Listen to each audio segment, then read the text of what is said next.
Ito na po ang ISO, the science. Magat ka na lang ng fishball.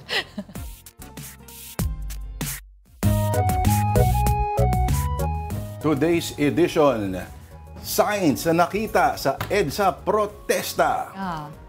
Una. Photo number 1, literally buwis buhay. Anong sabi rito? Ayun, literally buwis buhay. Correct. Oo. Titikim lang ako ng fishball. Sige lang.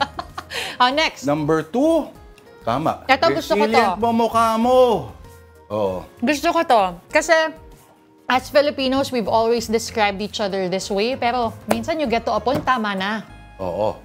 The Filipino spirit is not always waterproof, Dinistan. Mga Tomasians lang malamang. Okay, next. Iba na yung katawan. Number 3, if you're not angry, you're not paying attention. Sa Tagalog, kung hindi ka nagagalit, malamang nakasakay ka sa GMC Denali. Okay, next. Hindi ako bitter. Gusto ko lang ang gobyernong better. Tama. Ay, okay yun ah. Oo. At walang ibang paraan para you demand for better governance than paramdam mo yung galit mo. Okay, and next? At sa batang naglalako sa rally, ang sign niya sabi ay buy one, take one ham sandwich. 45 pesos, hindi galing sa Corakot. Ang cute ng bata. At cute din ng statement niya.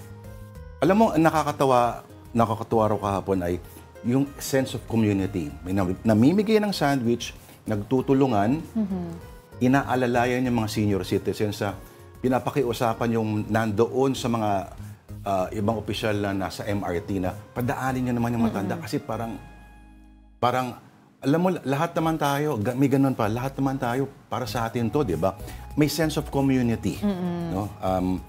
Sana ay makinig ang pinariringgan at sana rin bukas kasama pa rin natin sila. Speaking of mga nakikinig, sana let us know din po no, sa lahat ng nakikinig, sa lahat ng nanonood sa atin, nasan ba kayo kahapon?